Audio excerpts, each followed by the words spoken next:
Hello. So I just read King Lear by William Shakespeare. I read it today. I've read it before. And before I talk about the play, I just want to take a quick moment to talk about Shakespeare in general.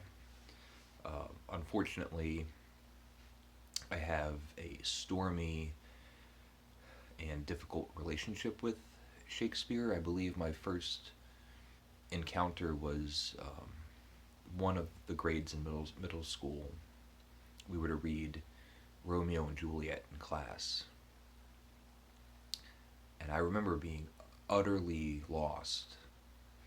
I didn't understand anything, and our teacher would have strange bragging statements about Shakespeare or the play. Tell us William Shakespeare has the largest vocabulary of anyone that has ever lived, ever. And you're a middle schooler.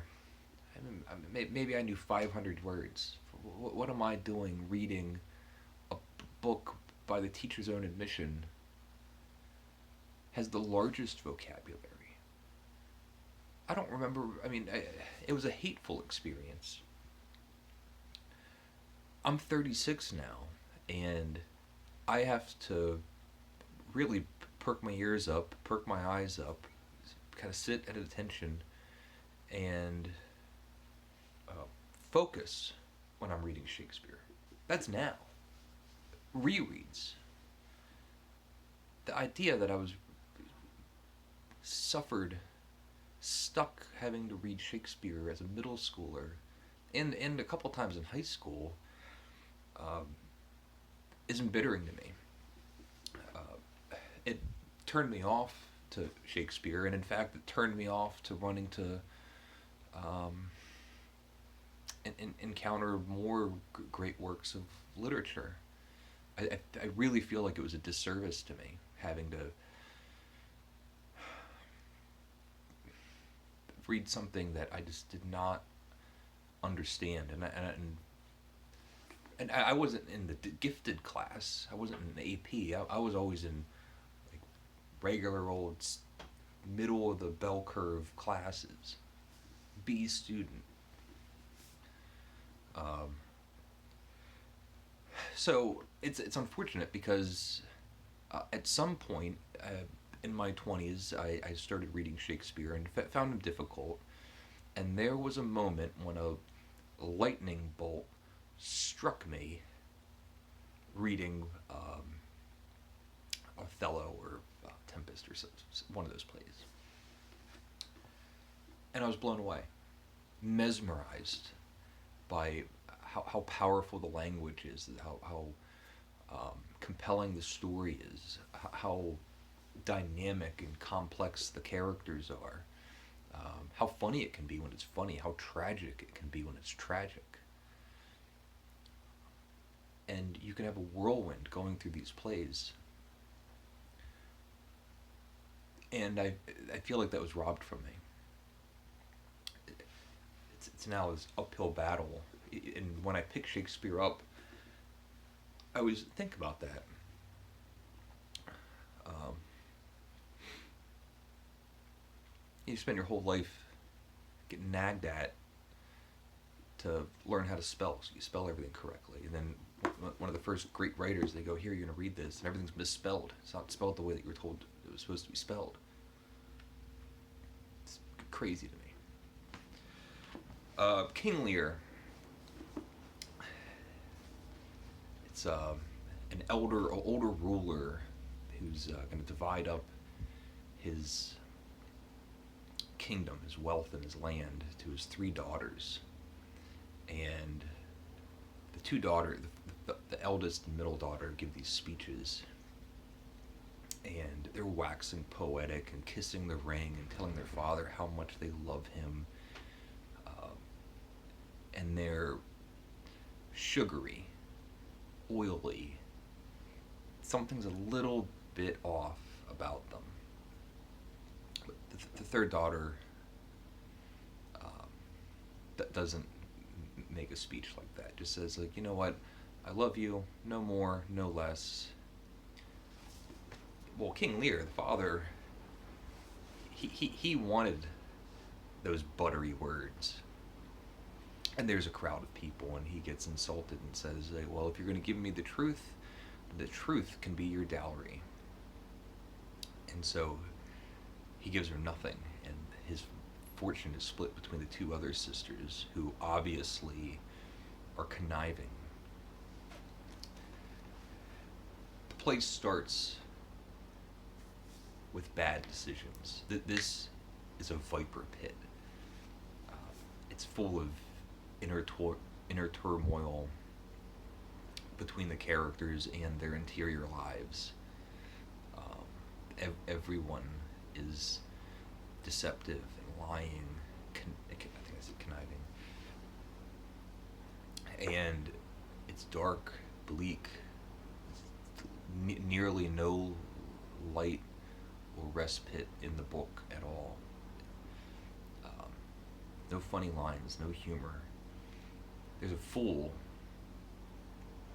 who, in some ways, seemingly is the only sane person, or rational, reasonable character in the book. There's a great moment where it's Edmund or Edgar, whatever his name is. He enters, and there's King Lear and the fool, and he enters and says, "Who's there?"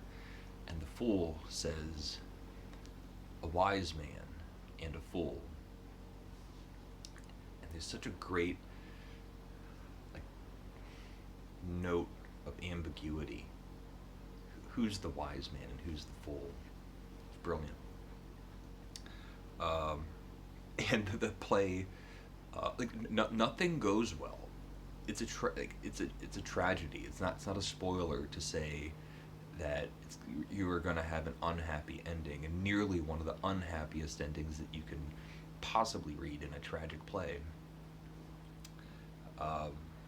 And again, today was a magic moment. There's days when I pick Shakespeare up, and I have kind of washed over me the remembrances of being a lost little boy trying to understand. And other times, it is a match that gets sparked, and I was happy that was my experience today. It's like reading rocket fuel. I love it. This is one of the plays that kind of boils on top of my favorites. There's a handful of that are kind of tumbling on top of each other, and basically anytime I'm reading one, it's my favorite. So today, King Lear is my favorite. I've noticed people have done I can't remember what they're called, but like the movie adaptation, character adaptation, and I'm just kind of mention that very briefly. But one of my favorite movies is Ran by Akira Kurosawa. I have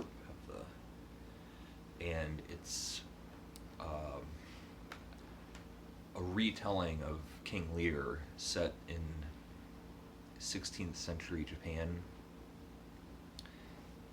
and slightly different, but it's basically the same structure, same idea, same tragic feel through it. But what I want to tell you about the movie is that this is one of Akira Kurosawa's color movies, and if you're familiar with him, his filmography, your first thought will probably would be Black and White, Seven Samurai.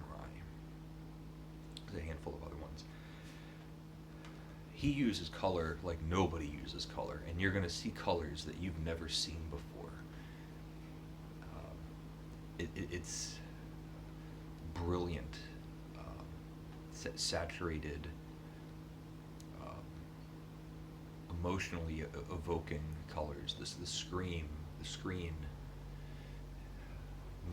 is a moving painting, and there's set pieces that are real.